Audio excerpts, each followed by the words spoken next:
சரி, இன்றைக்கு பாஸ்டருடைய பிரசங்கம் தலைப்பு I put it this way, bad believer.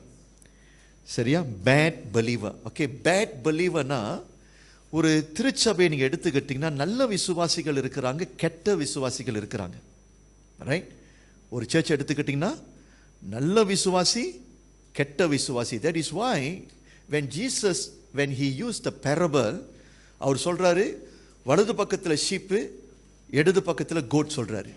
Okay, and even when the fishermen catch the fish, சரியா, ஒரு சில ஃபிஷ் எல்லாம் என்ன பண்றாங்க, வலது பக்கத்தில் போடுறாங்களா, இன்னொரு சில மீன்களை என்ன செய்கிறாங்களா, அது தூக்கி போடுறாங்கன்னு சொல்லி எழுதியிருக்குது. It's always Jesus will give the both sign. ஏன் இயேசு இந்த மாதிரி வெள்ளை ஆடு, கருப்பு ஆடு, நல்ல மீன், கெட்ட மீன் ஏன் என்று பேசுறாருன்னா, கர்த்தருடைய ராஜ்யத்தில், கர்த்தருடைய சபையில் நம்ம எல்லாரும் விசுவாசிகளாக இருக்கிறோம். நம்ம எல்லாரும் சோ கால் கிறிஸ்டியன்ஸ், ரைட்?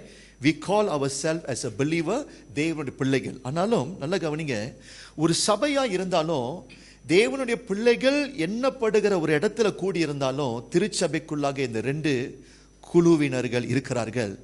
நல்ல விசுவாசிகள், கெட்ட விசுவாசிகள் இருக்கிறார்கள். அது நம்ம மறுக்க முடியவே முடியாது. அது நம்ம சரியா மறுக்க முடியவே முடியாது. அது ஒரு காரியம். ஸோ அப்போ இன்னைக்கு நான் பிரசங்கம் பண்ணும் பொழுது, பாஸ்டர் இந்த செய்தியை கேட்கும் பொழுது, நான் ஒரு நல்ல விசுவாசியா அல்லது ஒரு கெட்ட விசுவாசியாக நான் இருக்கிறேனா என்று சொல்லி இந்த கேள்வி நீங்கள் என்ன செய்ய வேண்டும், உங்களிடத்தில் கேட்க வேண்டும். ரைட்? பிரியமானவர்களே, ஒரு சில விசுவாசிகளை கர்த்தர் வைத்து அவருடைய ராஜ்யத்தை கட்டுகிறார். ஆனால் அதே சமயத்தில் ஒரு சில விசுவாசிகள் அவருடைய ராஜ்யத்துக்கு தடைக்கல்லாக இருக்கிறார்கள். Okay, some the Lord is using them mightily and the Lord is building his kingdom through these group of people. At the same time, you mustn't forget இந்த சர்ச்சில் ஒரு சிலர் ஸ்டம்பிளிங் பிளாக்காக இருக்கிறாங்க, அவருடைய ராஜ்யத்துக்கு தடைக்கல். ரைட்? இயேசுவுக்கு 12 சீடர்கள் இருந்தாங்க. 11 பேர் இயேசுவுடைய நாம மகிமைக்காக வாழ்ந்தார்கள். அதுல ஒருத்தன் பிசாசாக இருந்தான். Have you noticed that? Judas he was not controlled by the Lord. In fact, if you read the scripture, he was controlled by Satan. இயேசு கிறிஸ்து கூட தான் இருந்தாங்க. ஆனா அந்த யூதாஸ் இறுதியில் என்ன பண்ணிட்டான், இயேசுவுக்கு விரோதமாக இயேசுவை காட்டி கொடுத்தான் என்று சொல்லி எழுதி இருக்கிறது. அப்போ நம்ம எல்லோரும் யூதாஸாக இருக்கிறோமா? இது கேட்கிற ஒரு கேள்வி.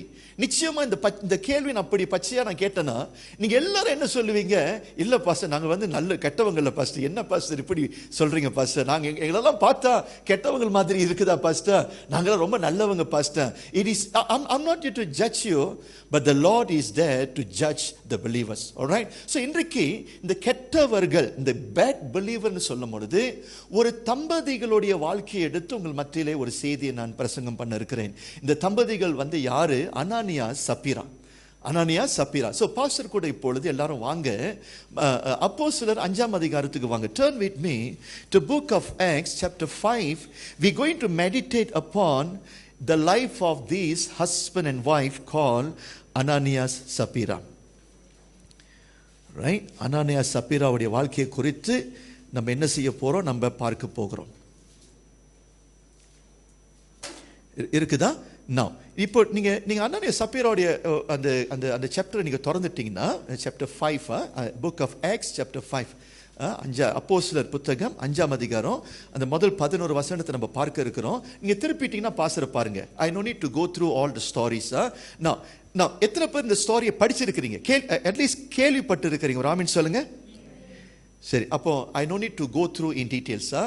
இவங்க என்ன பண்ணினாங்க தோஸ் டேஸ், இந்த அனானியா சப்பீராவுடைய கதை, அந்த கான்டெக்ஸ்ட் நீங்க விளங்கி கொள்ளணும்னா சாப்டர் 4ல இருந்து நீங்க ஸ்டார்ட் பண்ணணும். அந்த சாப்டர் 4 சில கடைசி வசனம் இருக்குது பாருங்களேன், அங்கேருந்து வந்தாதான் 5ஆம் அதிகாரத்தை படிச்சா உங்களுக்கு புரியும். 4ஆம் அதிகாரம் அந்த கடைசி சில வசனத்தில் என்ன நடக்குது, தோஸ் டேஸ், அந்த நாட்களிலே திருச்சபை பிறந்த பிறகு, ஓகே, ஆதி திருச்சபைன்னு சொல்றோம் பாத்தீங்களா, திருச்சபை பிறந்த பிறகு சபை இப்பொழுது வளர்ந்து கொண்டிருக்குது. சொல்லுங்க, வளர்ச்சி சொல்லுங்க. அப்ப நம்ம 2ஆம் அதிகாரத்தை நீங்க படிச்சு பார்த்தீங்கன்னா, Acts chapter 2, அந்த சபை வளர்ச்சிக்கு அந்த விசுவாசிகள் மாத்திரம் காரணர் அல்ல, அங்க இருந்த அப்போஸ்தலர்கள் மாத்திரம் காரணர் அல்ல, கர்த்தரும் சபையோடைய வளர்ச்சிக்கு ஒரு காரணராக இருந்தார். Can you see the believers together with the apostle, they worked together with the Lord and therefore the church grew. சபை இப்பொழுது என்ன பண்ணுது? சபை வளருது. வளர்ச்சின்னு சொல்லும் பொழுது not only in term of quantity, குவாலிட்டியிலையும் சபை என்ன பண்ணுச்சு? வளர்ந்துச்சு. எண்ணிக்கையிலே ஜனத்தொகை, புதிய புதிய ஜனங்கள் சபைக்குள்ளாக வந்து கொண்டிருந்தார்கள். புதிய புதிய ஜனங்கள், அவிசுவாசிகள், கர்த்தரை அறியாதவர்கள், மந்திர தந்திரத்துல சரியா அகப்பட்டு இருளுக்குள்ளாய் வாழ்ந்தவர்கள் இப்பொழுது சபையில வந்து சரியா கர்த்தருடைய பிரசன்னம் இருந்தவசி மேக்னட் போல இந்த சர்ச் என்ன பண்ணுச்சு? ஆதி திருச்சபை வெளியிருக்கிற ரட்சிக்கப்படாதவர்களை இழுத்தது. இப்பொழுது சபை வந்து இப்பொழுது எண்ணிக்கையிலே அவர்கள் பெருகினார்கள். Not only in terms of numbers they grew, but the Bible is very clear. If you read chapter 2 and chapter 4, குவாலிட்டியில் அவங்க பழுகி பெருகினார்கள். அந்த குவாலிட்டின்னு சொல்லும் பொழுது சபையார்களுக்குள்ளாக நட்பு இருந்துச்சு. சபையார்களுக்குள்ளாக நல்ல ஒரு குடும்பம் ஆவி அவர்களுக்கு இருந்துச்சு. நம்ம எல்லாம் ஒரு குடும்பம், நம்ம எல்லாரும் ஒரு சரீரம். சோ அவனுங்க என்ன செய்யறாங்க? இப்பொழுது ஒருத்தரை தாங்குறாங்க. நீ என்னுடைய சகோதரன், நீ என்னுடைய சகோதரி. அந்த தாய்க்கு ஒரு பிரச்சனைனா இவங்க என்னுடைய தாய் என்று சொல்லி எல்லாம் இறங்கி அந்த தாய்க்கு பணிவிடை செய்கிறார்கள், உதவி செய்கிறார்கள். இப்போ அந்த ஆதி திருச்சபையில வந்து அப்போஸ்தலர்கள் சொல்லுகிறாங்க குறை என்று சொல்லுகிறார்கள். சபையில வந்து இப்பொழுது குறை, ஒரு பற்றாக்குறை. அப்போ அந்த விசுவாசிகள் என்ன பண்றாங்க? எங்களுடைய தகப்பனார்கள், எங்களுடைய ஆவிக்குரிய தகப்பனார்கள் சபைக்குள்ளாக குறை இருக்குது என்று சொல்லி அவர்கள் அறிந்து சரியா, அப்போ அந்த பணக்குறையை அவர்கள் பார்த்து என்ன செய்கிறார்கள்? தாங்களுக்கு இருந்த சொத்து, தாங்களுக்கு இருந்த பணத்தை எல்லாவற்றையும் என்ன பண்ணினார்கள்? அப்போஸ்தலர்களுடைய பாதத்திலே வந்து போட்டார்கள். இதுதான் குடும்பம். இப்ப வீட்டுல பாருங்க, அப்பா சொல்றாரு ஒரு சிக்கல்னு சொன்னா பிள்ளைங்க என்ன செய்யறாங்க? they will come forward to give their money. ஏன் வந்து கொடுக்கறாங்க? உறவு. அப்பாக்கு ஒரு பிரச்சனைனா நம்ம குடும்பத்துக்கு ஒரு பாதிப்பு, ஒருத்தரை தாங்கணும் என்று சொல்லி அந்த மாதிரி குடும்பத்துல ஒரு நட்பு இருக்குது. அதே போல அந்த ஆதி திருச்சபையில எல்லாரும் என்ன பண்ணினார்கள்? sacrificially they sold their property possession and then they gave the money to the ministry. கர்த்தருடைய ராஜ்யம் கட்டப்பட வேண்டும். ஏனென்றால் அந்த நாட்களிலே சபையில குறை சொன்ன பார்த்தீங்களா, நிறைய ஏழ்மையானவர்கள் இருந்தாங்க, நிறைய விதவிமார்கள் இருந்தாங்க, கஷ்டப்படுகிறவர்கள் இருந்தாங்க. அப்ப சபையோடைய முக்கியமான பொறுப்பு என்னது? கஷ்டமான ஜனங்களை நம்ம என்ன செய்ய வேண்டும்? பராமரிக்க வேண்டும் என்று சொல்லி they showed hospitality to the believers. அப்போ எல்லாரும் என்ன செய்ய அந்த அந்நியுனி ஐக்கியத்தில் ஈடுபடுறாங்க. எவ்ரிபடி. தர்மேந்திரன் என்ன செய்யறாரு? அவருக்கு இருந்த நல்ல வீட்டை வித்துட்டாரு. கேலப்ப என்ன செய்கிறாரு? அவருக்கு இருந்த நல்ல வாகனத்தை விட்டுட்டாரு. சரியா? பிரதர் ஜோசப் என்ன செய்யறாரு? அழகா சரியா தங்க சங்கிலி போட்டுட்டு சர்ச்சுக்கு வந்தாரு. சரியா, சபையில ஒரு தேவை இருக்குதுன்னு சொல்லி சங்கிலி என்ன பண்ணிட்டாரு? இப்பொழுது வித்துட்டாரு. சோ அங்கேருந்து வர்ற பணம், இவங்க கொடுக்கிற பணம் எல்லாத்தையும் இப்பொழுது என்ன பண்ணுகிறார்கள்? அப்போஸ்தலர்களுடைய பாதத்தில் அவர்கள் போடும் பொழுது அந்த பணத்தை எடுத்து they were running the church. தேவனுடைய ராஜ்யம் கட்டப்பட்டு கொண்டிருக்குது. அப்ப நல்ல யோசனை பண்ணி பாருங்க, இவர்களுக்குள்ளாக என்ன ஆவி இருந்துச்சு? ஒரு ஒற்றுமை இருந்துச்சு.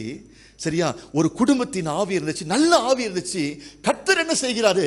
இவர்களுடைய உற்சாகத்தை பார்த்து தேவன் சபையை வந்து ஆசீர்வதிக்கிறாரு. அந்த சபை பழகி பெருகி கொண்டே இருந்துச்சு. அவர்கள் மத்தியில தான் யார் இருந்தா? அனானியா சப்பீரா இருந்தாங்க. இந்த அனானியா சப்பீரா எப்படி தெரியுமாங்க? உள்ளத்தின் ஆழத்திலே அவர்கள் இன்னும் கர்த்தரை ருசிக்கல. உள்ளத்தின் ஆழத்திலே அவர்கள் கர்த்தரை இன்னும் ரசிக்கல. They have not experienced the Lord. They have not experienced the message of the gospel. இன்னும் முழுமையாக கர்த்தருக்குள்ளாக அவர்கள் வரல. ஆனா இன்னொரு காரியத்தை நான் சொல்றேன். சில ஸ்காலர்ஸ் என்ன சொல்றாங்க? சபைக்குள்ளாக தான் இருந்தாங்க. சில ஸ்காலர்ஸ் believe that இவங்க வந்து ஒரு கால் இவங்க உண்மையான விசுவாசி இல்ல, பேருக்கு விசுவாசி. அப்படிதானே நாமினல் கிறிஸ்டியன் சொல்றோம் பாத்தீங்களா? சில கிறிஸ்டியன்ஸ் நீங்க பாத்தீங்கன்னா, why are you coming to church? Why are you becoming Christian? அப்படின்னு ஒரு கேள்வி கேட்கும்போது என்ன பதில் சொல்லுவாங்க? எனக்கு தெரியாது, எங்க அம்மா அப்பா கிறிஸ்தவங்க, அவங்க தான் எங்களை கொண்டுட்டு வந்தாங்க. சரியா, நாங்க கிறிஸ்தவர்களாக இருக்கிறோம். ஒருவேளை இவங்க பேருக்கு கிறிஸ்தவங்களாக இருக்கலாம். சோ இவங்க என்ன பார்க்கறாங்க? கேலப்பு வித்த வித்து பணத்தை கொடுத்ததை பார்த்தாங்க. அதே போல தர்மேந்திரன் வித்து பணத்தை கொடுத்ததை பார்த்தாங்க. எல்லாரும் என்ன பண்ணிட்டார்கள்? இப்பொழுது இருக்கிறதை with they gave the money sacrificially. அவங்க என்ன செய்றாங்க? வாழ்றாங்க. இவங்களுக்கு இப்பொழுது ஒண்ணுமே புரியல. நம்ம என்ன செய்யணும் என்று சொல்லி அவங்களுக்கு தெரியல. அங்கதான் என்ன பண்றாங்க? தில்லு முள்ளு வேலை செய்யறாங்க. என்ன செய்யறாங்க? பொழுது தில்லு முள்ளு வேலை செய்கிறாங்க. மற்றவங்களுக்கு காண்பிக்க நாங்களும் மற்றவர்களை போல என்று சொல்லி, நாங்களும் சரி சமம் என்று சொல்லி ஒரு டிராமா பண்றாங்க. சொல்லுங்க, டிராமான்னு சொல்லுங்க. டிராமா மிங்கு இனி சர்ச்சில் நிறைய டிராமா பண்றதுக்கு நிறைய பேர் இருக்கிறாங்க. என்ன கூத்து பண்ணினாங்க? என்ன தவறு பண்ணினாங்க? For me to call them as a bad believer. நான் by the way ஒரு கருத்து நான் சொல்றேன். கர்த்தர் நல்ல விசுவாசிகளை அவர் டீல் பண்ற வகை வேற. when you are bad among the believers, the Lord God deal will be very different. அதை நான் உங்களுக்கு காண்பிக்க இருக்கிறேன். தேவனுக்கு முன்பதாக தில்லுமுள்ளு வேலை நம்ம செய்யக்கூடாது. சர்ச்னு சொல்லும் பொழுது பரிசுத்தம் உள்ள ஒரு இடம். சர்ச்னு சொல்லும் பொழுது இயேசு கிறிஸ்துவின் ரத்தத்தினால் சம்பாதிக்கப்பட்ட ஒரு இடம். சர்ச்னு சொல்லும் பொழுது தேவனுடைய வீடாக இருக்கிறது. சோ விசுவாசிகளுக்கு பயம் இருக்கணும். சர்ச்சுக்கு வரும் பொழுது இது சாதாரண ஒரு இடம் இல்லை, வானத்தையும் பூமியும் படைத்த தெய்வம் அசைவாடுகிற இடம் என்று சொல்லி ஜனங்களுக்கு ஒரு பயம் இருக்கணும். ஆனா அந்த அனானியா சப்பீராவுக்கு பயம் இல்லை. அவங்க என்ன நினைச்சாங்க? இது சாதாரண ஒரு இடம். இயேசுன்னு சொல்றாங்களே, கடவுள்னு சொல்றாங்களே, சரியா? இவர் இல்லை என்று சொல்லி நகைத்து வாழ்ந்து கொண்டிருந்தார்கள். அவர்கள் தேவனை அவமதித்து சபையை மதிக்காமல் வாழ்ந்த அவிசுவாசி. சபைக்குள்ளாக இப்படி போன்ற நிறைய விசுவாசிகள் இருக்கிறார்கள். They do not know how to honor the church. They do not know how to respect God when they come to church. So இவர்களுக்கு தேவன் ஒரு டீலிங் கொடுக்கிறார். ஒரு டீலிங் இன்னைக்கு நம்ம என்ன செய்ய போறோம்? நம்ம அதை தான் நம்ம படிக்க போகிறோம். ஏன் இந்த பிரசங்கத்தை நான் பண்றேன்? விசுவாசிகளுக்குள்ளாக ஒரு பயம் வரணும். சர்ச் என்று சொல்லும் பொழுது அவருடைய இடம் என்று சொல்லி நீங்கள் அறிந்து கொள்ள, சரியா? நீங்கள் விளங்கிக் கொள்ள வேண்டும். சரி, தில்லுமுள்ளுன்னு சொன்ன என்ன தவறு பண்ணினார்கள்? என்ன பாவம் பண்ணினார்கள்? And God became angry. ஐயா நான் சொல்றேன், நீங்க இயேசு கிறிஸ்துடைய வரலாற்றை நீங்க பார்த்தீங்கன்னா, alright, அவர் இந்த உலகத்தில் 3.5 வருஷம் ஊழியம் செய்யும் பொழுது one conclusion people will make, he is loving person. இயேசு யாருங்க? அன்பு உள்ளவர். இயேசு இரக்கமுள்ளவர். ஏன்னா குஷ்டரோகியை பார்த்து கண்ணீர் வடித்தார். லாசரு மரித்து போன பிறகு கண்ணீர் வடித்தாரு. he was so compassionate. இந்த இயேசு நல்லவருங்க. இயேசுவோட இருதயம் எப்படி போன்ற இருதயம்? தாய் போன்ற இருதயம். இயேசுவோட இருதயம் தந்தை போன்ற ஒரு இருதயம். இயேசு ரொம்ப நல்லவர். ஆனா அதே சமயத்துல ஒண்ணு நீங்க மறந்துடக்கூடாது, அவருக்கு இன்னொரு பக்கமும் இருக்குது. the Bible saying ஒரு பக்கத்துல அவர் தாய் போன்றவராம். அதே தேவன் இன்னொரு பக்கத்துல அவர் யாரு? பச்சிக்கிற அக்கினி என்று சொல்லி எபிரேயர் நிருபத்தை எழுதினவர் சொல்லுகிறார். he was indeed fire னு சொல்லி எழுதி இருக்கிறது. that is a character of God. நம்முடைய ஆண்டவர் அன்பு உள்ளவர் உண்மை. அதே சமயத்தில் நம்முடைய ஆண்டவர் அக்கினியாக இருக்கிறார் என்று சொல்லி நம்ம மறந்து போயிடவே கூடாது. That is why when God revealed himself to Moses, okay, in the burning bush, தேவன் பாருங்க இறங்கி அவர் என்ன சொல்றாரு? நான் இறங்கி வந்தேன்? இஸ்ரவேல் ஜனங்களுடைய கூக்குரல் சத்தத்தை கேட்டு பாவம் பட்டு நான் இறங்கி வந்திருக்கிறேன்னு சொல்லி தாய் போன்ற இருதயத்தை வெளிப்படுத்தினாரு. ஆனா அதே சமயத்தில் மோசே எதையை பார்த்தாரு? அங்கே நெருப்பு எரிந்து கொண்டிருந்தது. அந்த அக்கினி நடுவிலே தேவன் இறங்கி வந்தார். So remember, the God that you are worshiping, one side he's a God like our mother. அதே சமயத்திலே தேவன் பச்சிக்கிற அக்கினியாக இருக்கிறார் என்று சொல்லி நம்ம என்ன செஞ்சிடக்கூடாது? மறந்து போயிடவே கூடாது. ஆனா அனனியா சப்பீரா என்ன பண்ணிட்டாங்க? அவங்க தெரியாம இருந்துட்டாங்க. சபைக்கு வரும்பொழுது விளையாட்டு காரியமாக சரி தாறுமுறாக என்ன பண்ணிட்டாங்க? சர்ச்சில் ஈடுபட்டுட்டாங்க. என்ன தாறுமுறை? முதலாவது அவங்க என்ன பண்ணினார்கள்? நான் இப்படியாக நான் போட்டிருக்கிறேன். okay, I put it, the first point, dishonesty. They deceive, deception. அவங்க என்ன பண்ணினார்கள்? ஏமாத்தினார்கள். பாருங்க, எல்லாரும் காணிக்கையை கொண்டுட்டு வராங்க. இப்போ யாரோடைய டைமிங்? அனானியாஸ் வராரு முன்னுக்கு. அனானியாஸ் கணவன், சப்பீரா மனைவி. அனானியாஸ் முதல் வராரு, சப்பீரா அந்த இடத்துல இல்ல. சப்பீரா வந்து 3 மணி நேரத்துக்கு பிறகுதான் வந்தாங்கன்னு சொல்லி எழுதியிருக்குது. யூகித்து பாருங்க. இப்பொழுது நீங்க எல்லாரும் சர்ச்சில் ஒரு குடும்பமாக இருக்கிறோம். எல்லாரும் தங்கத்தை போட்டுட்டாரு, காடியை வித்துட்டு பணத்தை வந்து போட்டுட்டாரு, வீட்டை வித்துட்டு பணத்தை வந்து போட்டுட்டாரு. நான் பாஸ்டர் கேட்கிறேன், அண்ணா இதெல்லாம் நீங்க உண்மையிலே நீங்க கொடுக்குறீங்களான்னு? பாஸ்டர் உண்மையிலேயே கடவுளுக்கு நான் கொடுக்குறேன் பாஸ்டர். எப்படி ஐயா, வருத்தம் இல்லை தானே? பாஸ்டர் என்ன பாஸ்டர் வருத்தம் பாஸ்டர், கடவுளுக்காக நான் செய்யறேன்னு சொல்லி முழு இதயத்தோடு எல்லாம் கொடுத்துட்டாங்க. இப்போ அனானியாஸ் என்ன பண்றாரு, அவரும் குறிப்பிட்ட தொகையை எடுத்துட்டு வந்தாரு, பணத்தை எடுத்துட்டு வந்தாரு. இப்போ பேதுரு கேட்கிறாரு, is this the full amount? Is this the vow that you made when you sell? அதாவது நீ பொருத்தனம் பண்ணும்பொழுது ஒரு சொத்தை விற்கும் பொழுது இவ்வளவு வருமானம் வரும், இவ்வளவு தான் கொடுக்க போகிறேன் என்று சொல்லி, இதுதான் நீ எடுத்த பொருத்தனையா, இது மொத்த தொகையா என்று சொல்லி கேள்வி கேட்கும் பொழுது அனானியாஸ் எஸ்ன்னு சொன்னாரு. ஆனா actually put it this way, ஒருவேளை 1 லட்சத்துக்கு அவர் என்ன பண்ணிருக்கலாம், சொத்தை வித்திருக்கலாம். அவர் கொண்டுட்டு வந்தது எவ்வளவு? சரியா 50,000 வெள்ளி தான் என்ன பண்ணியிருக்கிறாரு, கொண்டுட்டு வந்திருக்கிறாரு. மனைவியோடு பேசி கலந்து பேசி, சரியா கணவன் மனைவி ரொம்ப டிஸ்கஸ் பண்ணுவாங்க சர்ச்சுக்கு வரதுக்கு முன்ன. பார்த்து இருக்கிறீங்களா, பயங்கர டிஸ்கஷன்லாம் ஓடும். சரியா அனானியாஸ் மனைவியை பார்த்து பேச, மனைவி கணவனை பார்த்து பேச, எனக்கு தெரியுது அவர் வந்து எல்லா நகையும் கழட்டி போட்டுட்டாரு, எனக்கு தெரியுது அந்த ஆளு வீட்டை வித்து காடியை வித்து வந்து பணத்தை போட்டுட்டாரு, இந்த ஆளு வீட்டை வித்துட்டு போட்டுட்டாரு. என்னங்க எல்லாத்தையும் கொடுக்கணுமா? என்னங்க உங்களுக்கு மண்டையில் அறிவு இருக்குதா? என்னங்க நம்ம ஹாலிடேக்கெல்லாம் போகணும், ஹாலிவுட் பற்றிலாம் பேசணும், சரியா உலகத்தெல்லாம் சுற்றி பார்க்க வரணும். நீங்க என்னங்க அவங்க எல்லாம் கிறிஸ்தவங்க, சரி நீங்க எல்லா பணத்தையும் கொடுக்க போறீங்களா? 2 பேரும் பேசி என்ன பண்ணிட்டாங்க, வஞ்சித்து 50,000 வெள்ளியை மட்டும் என்ன பண்ணிட்டாங்க, கொண்டுட்டு வந்துட்டாங்க. அப்போ பேதுரு என்ன செய்கிறாரு கேட்கிறாரு, ஒரு ஊழியக்காரன், மொத்த தொகை இவ்வளவா? அனானியாஸ் என்ன பண்ணிட்டாரு, எஸ்ன்னு சொன்னாரு. அதுக்கு பிறகு மனைவி வராங்க, மனைவி என்ன சொன்னாங்க, மொத்த தொகை இவ்வளவா? Is this the money that you have promised yourself? You made a vow to God that you want to give. Is this the full amount? கேட்கும் பொழுது எஸ்ன்னு சொன்னாங்க. அப்படின்னா ஆக்சுவலி மொத்த தொகை இல்லை. இவங்க 2 பேரும் என்ன பண்ணினார்கள், பச்சையாய் போய் சொன்னார்கள். என்ன நடந்துச்சு, முதலாவது கணவன் வந்து போய் பேசினாரு, அதே நேரத்தில் தேவன் அவனை அடித்தார் என்று சொல்லி எழுதியிருக்கு.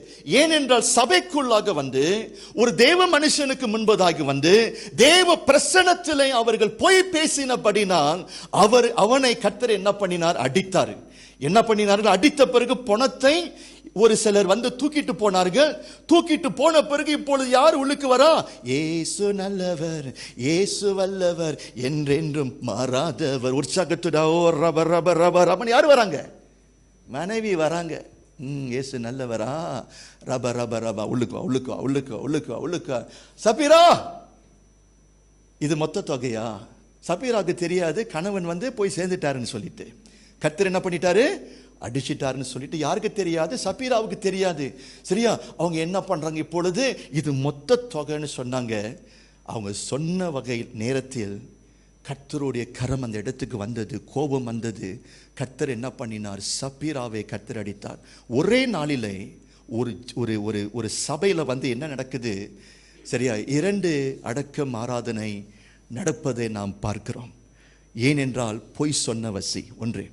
2வது அவர்கள், நான் ஏன் இந்த கருத்தை நான் சொல்றேன், நீங்க பொய்யாய் வாழக்கூடாது. Do not deceive others, do not deceive yourself, do not deceive anybody. பொய் பேசக்கூடாது. பாஸ்டர் சின்ன பொய் தானே, கிறிஸ்தவர்கள் பொய் பேசக்கூடாது. கணவன் மனைவி கூட, மனைவி கணவன் கூட பொய் பேசக்கூடாது.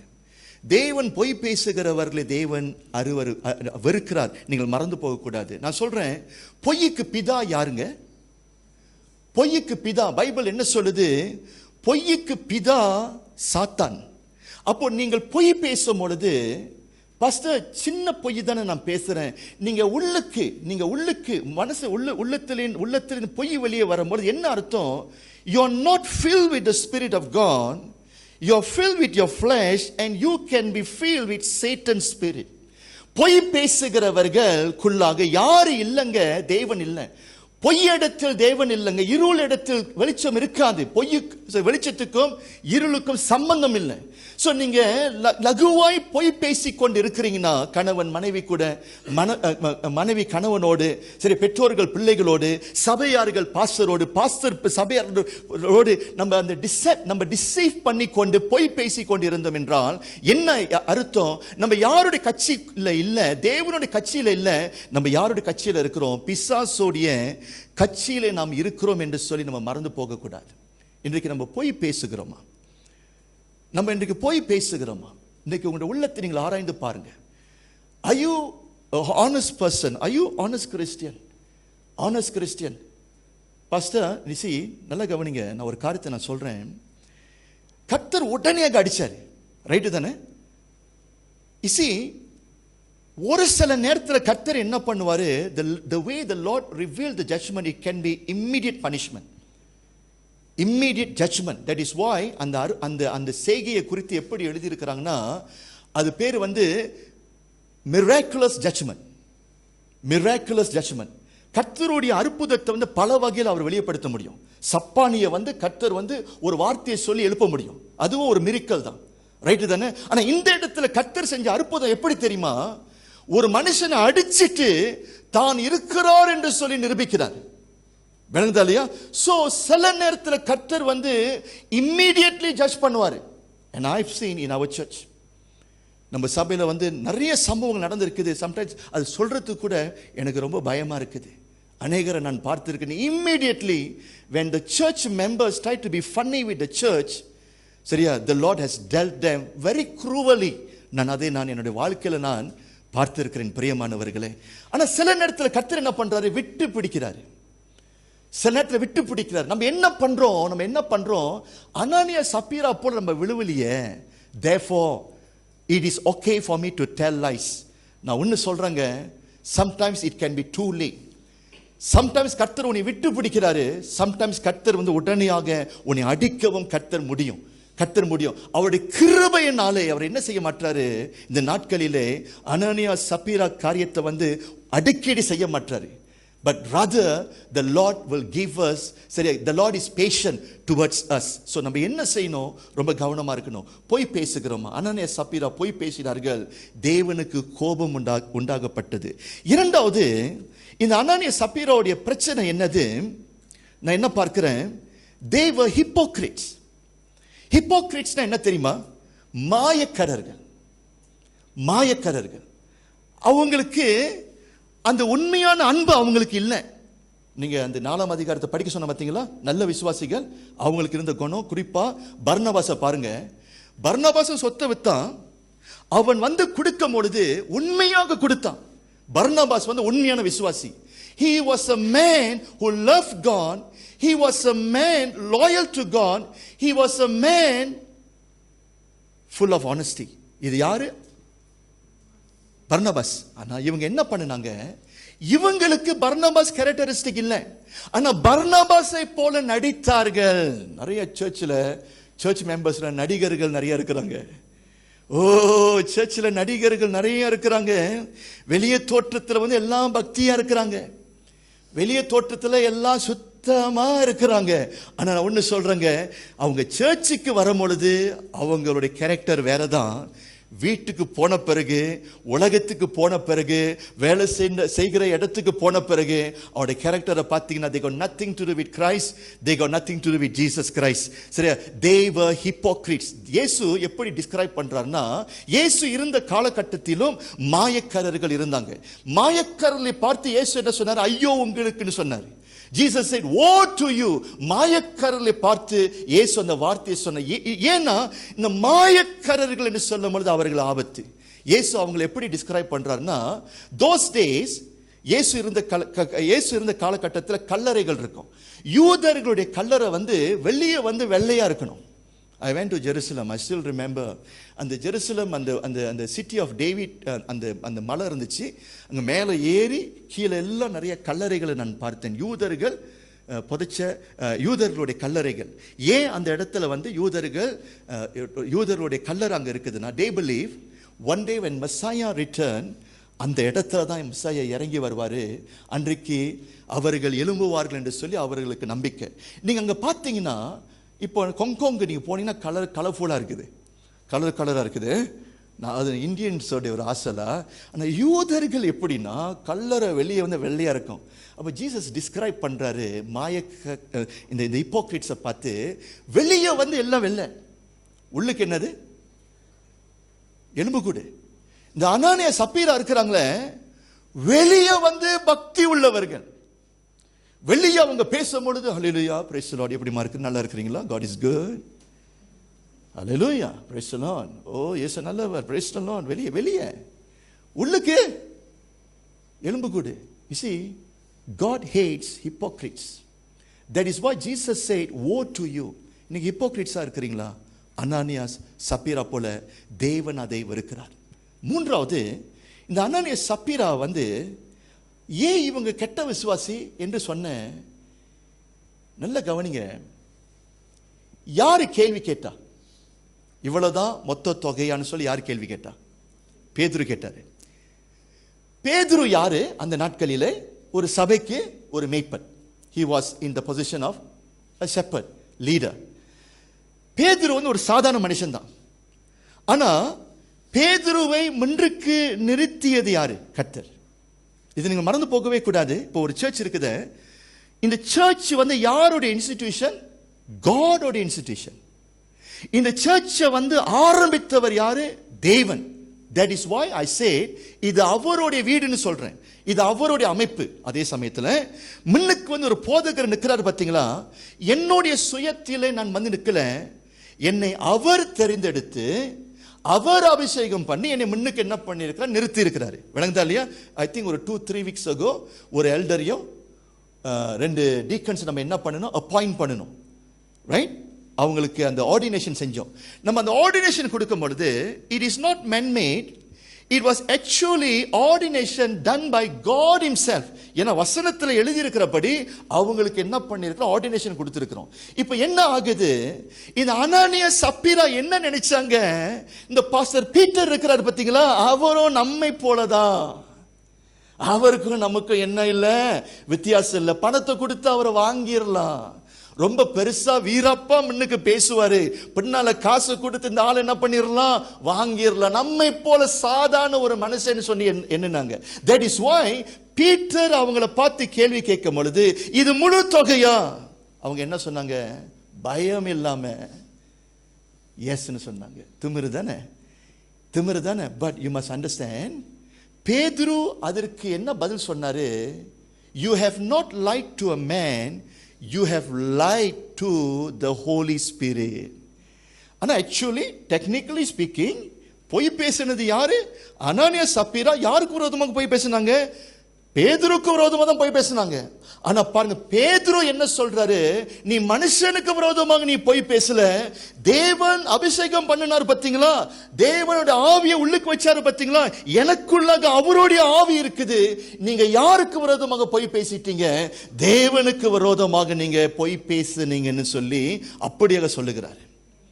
விளங்குதா இல்லையா? ஆனா இவங்களுக்கு அந்த பயம் இல்லை. therefore இந்த 3 மிஸ்டேக். ஸோ இதுல நீங்க கவனமாக இருக்கணும். ஒரு சர்ச்சுக்கு வரும்பொழுது சர்ச்சை ரெஸ்பெக்ட் பண்ண கற்றுக்கொள்ளுங்கள், சர்ச்சோடைய ஐக்கியத்தை ரெஸ்பெக்ட் பண்ண கற்றுக்கொள்ளுங்கள். சர்ச்சுக்கு வரும்பொழுது உங்களுக்கு போதகரை கொடுத்திருக்கிறாரு, போதகரை ஆனர் பண்ண கத்துக்குங்க. தட் இஸ் வை இந்த நியூ டெஸ்டமென்ட் பவுல் நிருபத்தை எழுதும் பொழுது கொரிந்து சபைக்கு, எபேசியர் பட்டணத்துக்கு சரி இப்படியாக சொல்லி கொடுக்கிறாரு. உங்களுக்கு ஒரு தேவ மனுஷனை கர்த்தர் கொடுத்திருக்கிறாரு, இரட்டிப்பான கனம் அவங்களுக்கு நீங்க கொடுக்கணும்னு சொல்லி, இது தேவனுடைய அமைப்புன்னு சொல்லி கற்றுக் கொடுக்கிறாரு. இந்த நாட்களிலே இந்த மாதிரி காரியம் எல்லாம் சபையிலே குறைந்து விட்டது.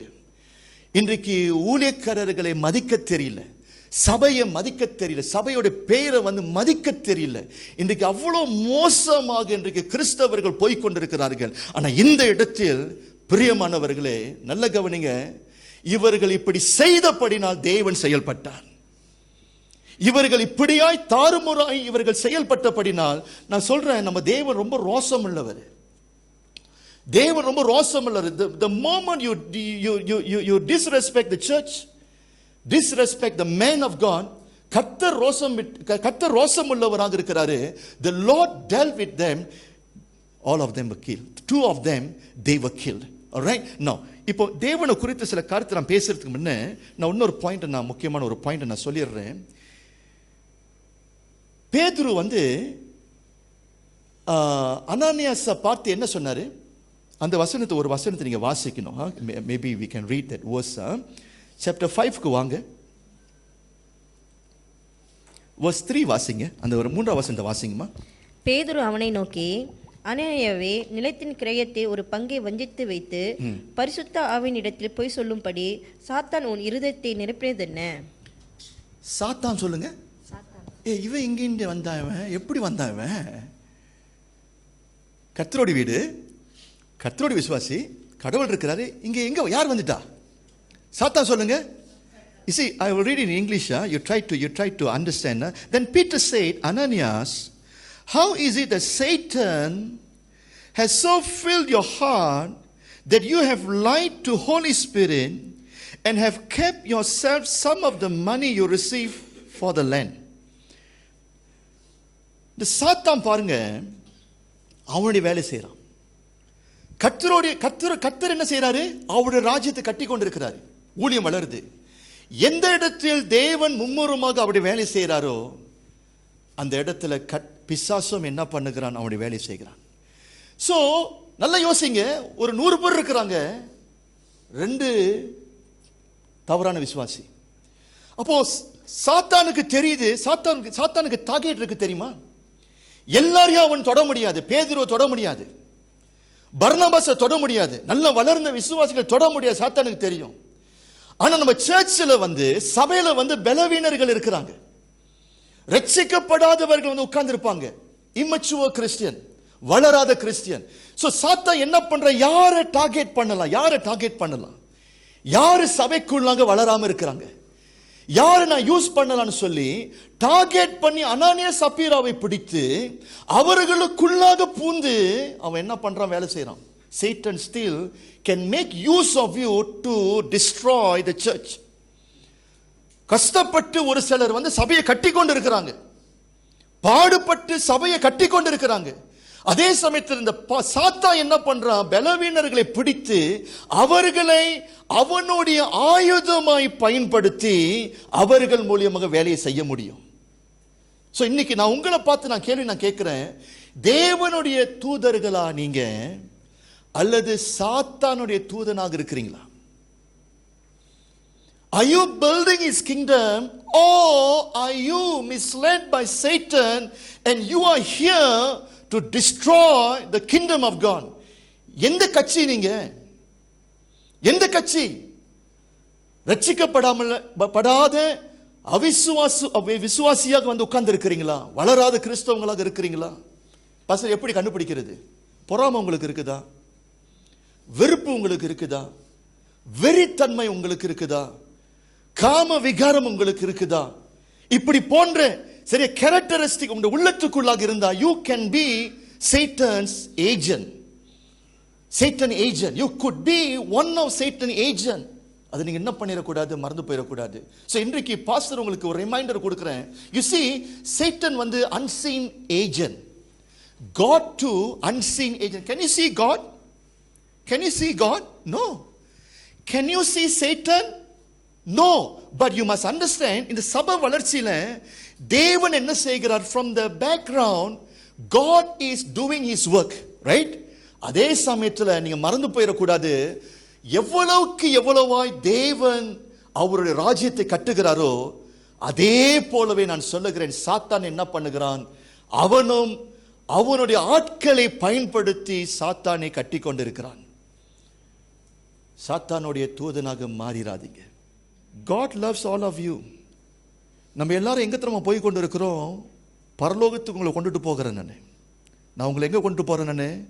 சபையை கர்த்தர் எதற்கு கொடுத்திருக்கிறாரு? உங்களை உடைத்து உருவாக்கி அவருடைய பிள்ளைகளாக மாற்ற இந்த பள்ளிக்கூடத்தை கொடுத்திருக்கிறாரு.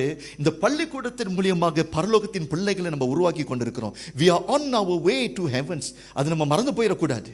That is why for God this is an important place. When people mess around, கர்த்தருடைய the way of dealing can be very deliberate. சபையை உடைக்காதீங்க. சபையை நையாண்டி பண்ணாதீங்க. சர்ச்சை வந்து நையாண்டி பண்ணாதீங்க. ரத்தம் சிந்தி விலைக்கு வாங்கப்பட்டவர், வாங்கப்பட்ட இடம் சர்ச்சு. மதிக்க கற்றுக்கொள்ளுங்க, மதிக்க கற்றுக்கொள்ளுங்க. சாத்தானுடைய தூதனாக மாறிடாதீங்க. ஆமென். சரியா? இன்னைக்கு இந்த பிரசங்கத்தை நீங்கள் கேட்கும் பொழுது you must ask yourself, am I the agent of Satan here, or am I doing the thing, I'm building God's kingdom, I'm God's children என்று சொல்லி நீங்கள் என்ன செய்கிறீங்க, நீங்கள் அதை நீங்கள் கவனிக்க வேண்டும். சரி, இப்போ பாஸ்டர் வந்து முடிக்க இருக்கிறேன். எனக்கு ஒரு கேள்வி,